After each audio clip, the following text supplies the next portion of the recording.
Hi guys and welcome back to my channel. My name is Diana Phelan and welcome back. I love to see you guys and thank you for joining me on this wonderful video.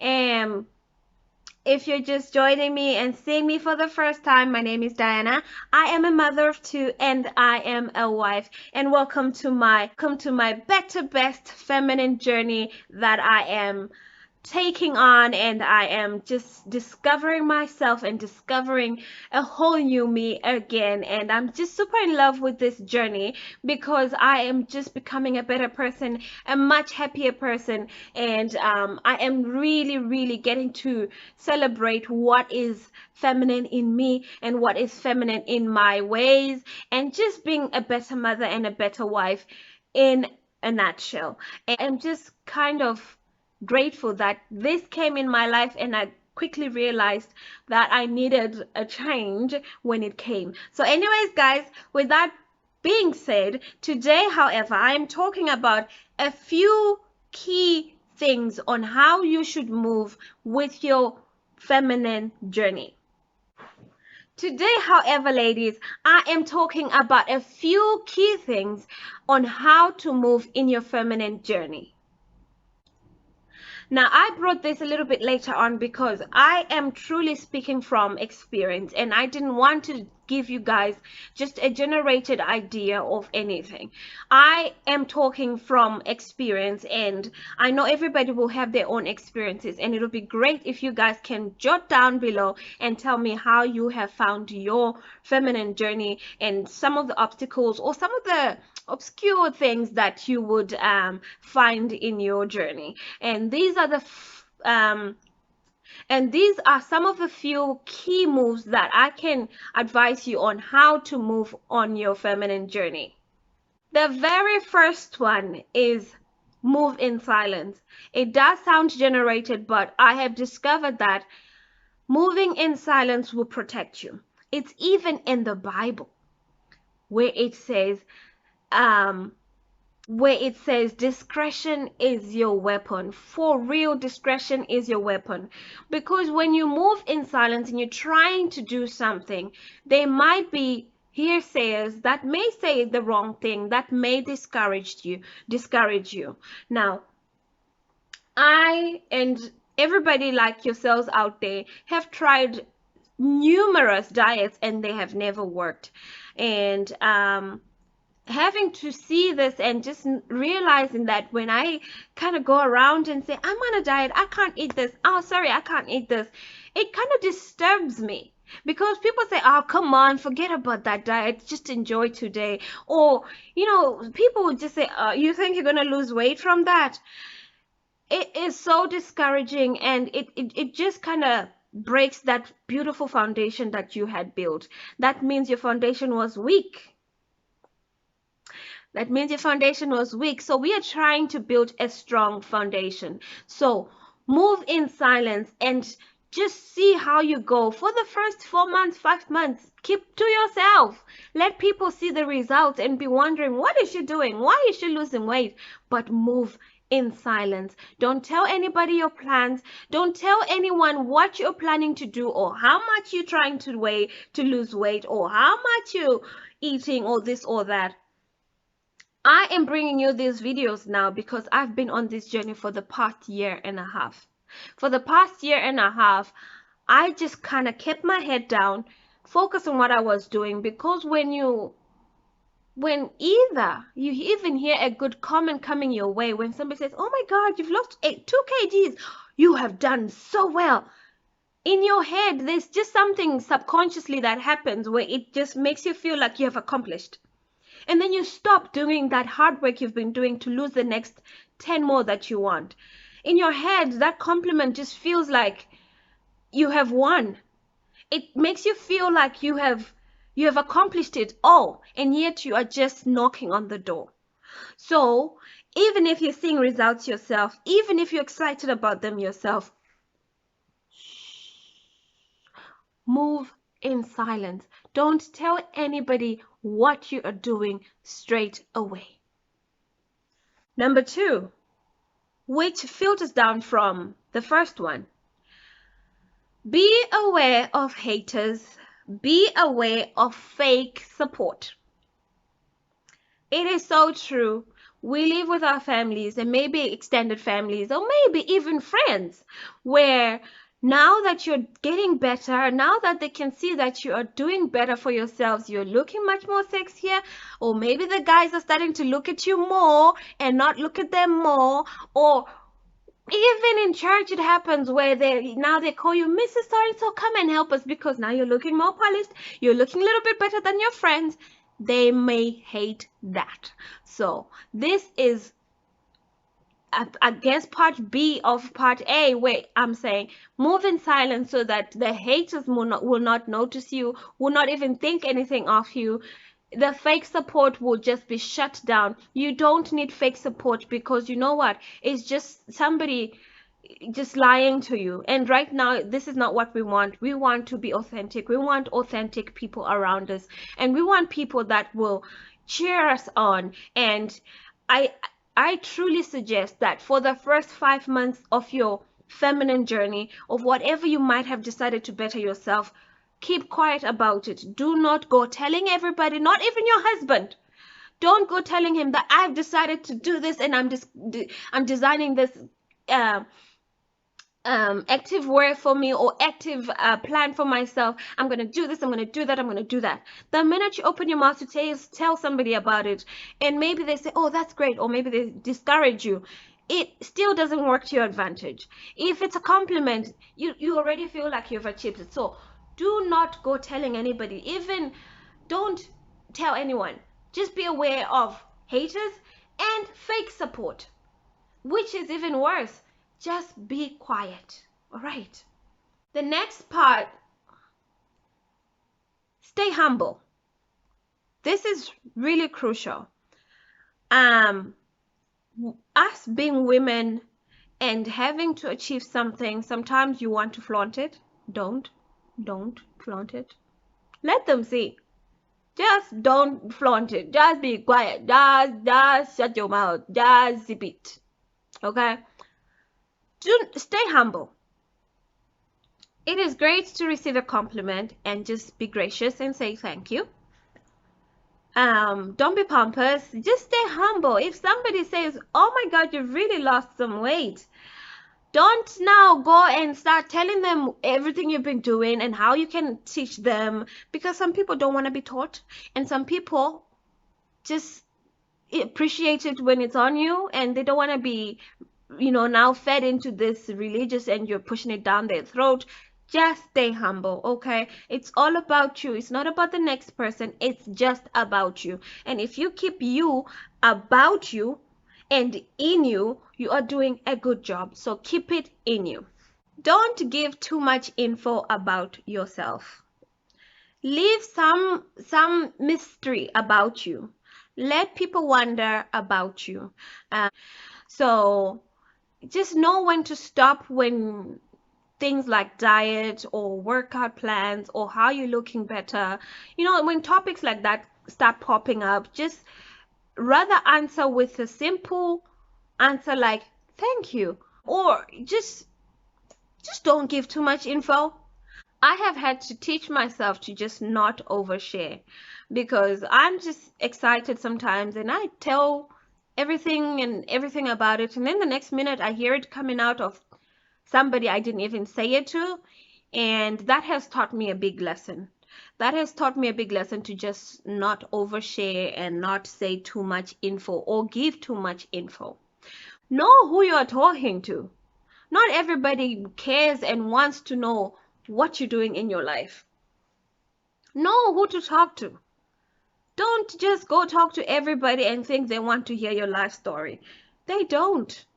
A lot of people, as much as we would like to think that people care about us or people want to hear a story, they really don't, like, really.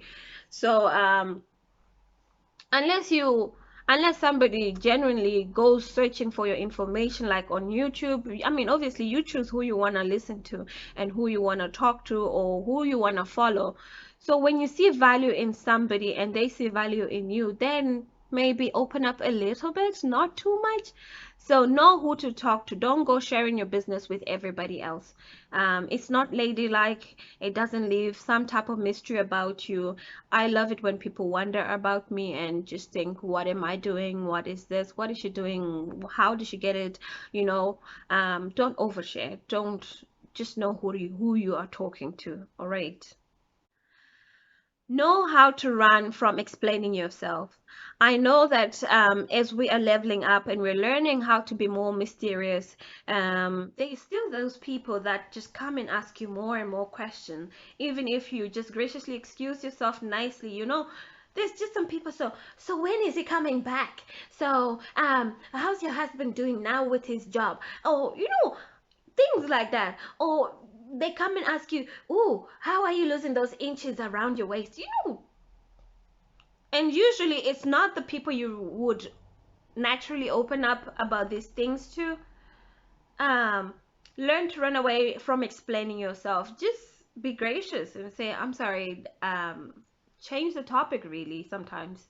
I found that this works for me. I've just found that when somebody comes to pick about something that I would not necessarily share with that particular person, I change the topic completely and I start talking about the weather. I start talking, oh, last night we had a terrible storm. How did you find it? I don't want to talk to you about my husband, or I don't want to talk to you about my diet, you know? Because sometimes you can see a genuine person from a mile away, and sometimes you can see those fake people very, very, very far away. So know how to just excuse yourself, like pay no attention to it. You know, just really show that person that this is not a conversation I would talk to you about and with. Just like, yourself, those people that you wouldn't want to talk to. The next one is mind your business. Mind your own business. Right now, you are your business. And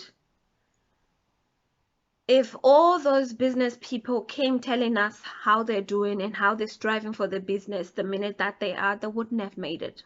A lot of business people come to tell us their business after they've made it, just so they can help somebody else who's now into business. But while they were digging and they're striving and they were, head down, ass up on their business, they didn't come out and say, "Hey guys, I have done this and this and I'm trying to do this." No, they came to us and said, "Now I have my millions. Now I have my empire standing. This is how I did it." After he's done it. After she's done it. All right. So mind your own business. Just focus on you. Focus on your body. Tell yourself the right things. Mind your business. That means whatever you're thinking right now about yourself, let it be positive. Let it be feeding to your soul. Let it be just nourishing to your body and soul. Don't start telling yourself negative stuff. Tell yourself you're beautiful. Tell yourself you're going to lose that weight. Give yourself timelines. Just mind you. Don't be in everybody's business, because then you're away from your own business and nobody's going to cater for your business. Just mind your own business. If there's a lot of parties you used to go to and right now you're really focused on yourself, say no to a lot of parties. Say no to a lot of engagements, right? Just so you can focus on yourself and you can care to yourself. Mind your own business. Mind what you are doing with yourself. Mind and protect it by all means. I have posted a video on how to protect your feminine energy and how to just protect yourself and see that this is a crucial time that you need to focus on yourself. Know how to balance yourself. This may sound a little bit contradictory to what I'm saying, but also don't be a stranger. Don't mind yourself too much that you are too far and too unattainable from your close people, from the right people. We cannot be all focused about ourselves. As I said, we are mothers, we are We are wives, we are friends to our husbands. Let's make ourselves available for those people. But at the same time, let's create and make it known that there is a certain time that I have picked just to focus on myself, especially to your children, to your husband, and excuse yourself every now and then and say, listen, guys, I'm just going to do mommy time, or I'm just going to take my relaxation time. Those are the people you can explain to. But don't be a stranger too. Like, even to your friends. Don't stay a whole month and say, guys, I'm just only focusing on myself. That's not what I'm telling you. That's not what Diana is telling you. But I'm just saying, if you were taking 10 engagements in a month with friends, with colleagues, with whoever it might be, maybe minimize it, maybe cut it down to 5 so that you have enough time to focus on yourself. Don't be a stranger. Don't cut those relationships that mean so much to you away just because now it's all about you. No, it's not only all about you, but be balanced. That's what I'm saying. Know your balance. Um, know how to balance yourself. This feminine journey will need you to protect your energy, and I did touch a little bit on that on the previous video. And protect your energy. Know what to get into. Know what is not for you. Some arguments are not for you. Some fights are not meant for you to really fight. Some things do not deserve your reaction. Know when to react to certain things. Don't give your energy to unnecessary things. If there's petty people around you, if there is toxic people around you, and you really cannot get away, and some of them sometimes are your family, just preserve yourself by being quiet. Don't be responsive. Just be quiet. Just look at the situation and think about it, of course, and know where you stand with it, but don't give that energy, don't give that negative energy any more of your effort. Just be quiet. Don't give that person your energy. Don't give that person a response. Let them just simmer in their own sauce and just excuse yourself, because you're a lady and you know how you want to feel. You are the master of yourself, and you can only feel the way you tell yourself to feel. If you tell yourself to respond and be angry and to be all drama like, yes, you're gonna waste your energy on not so important things, right? So even in a home where your husband is making you mad, give him the silent treatment. It does work. It's not the end all, but sometimes you just need to give a silent treatment so you can give yourself time to think, time to digest what has happened, and find a way to respond in a very simple, dignified manner without you looking dramatic, without you acting the fool. So preserve your energy. Discover yourself. A feminine journey, a journey is about to get to a destination, right? But the journey itself is the most important part, because you have to know who you are. You have to discover, if it's rediscovering yourself, if it's rebranding yourself, if it's I don't know, because we are so versatile and we are forever changing beings. So discover what it is that you like. Discover your style. Discover what makes you feel good, what looks good on you, and do it in your own time, in your own space, and in your own privacy, because then um, that way it is something you have pondered and thought about and researched about. And when you've eventually kind of get to terms with a style, with yourself, you know exactly that this is what you really want. So take time to discover yourself. Do not rush yourself. Take it easy, take it nice and slow, because you will get to a destination where you're happy to see yourself every morning. You're happy to present yourself. You are happy with your family. You're happy with your partner or your husband, whatever it might be. The point of this is to become better women, better support systems for our family and for ourselves. So look after yourself. I love you, ladies, and I will see you on the next video. And if you found anything helpful helpful on this video, I would love to for you to comment and just tell me your thoughts about it. And if there's more that you would also like to teach me, I would so appreciate it if you jot it down, and I will be happy to respond to you guys. I love you. I will see you on the next video.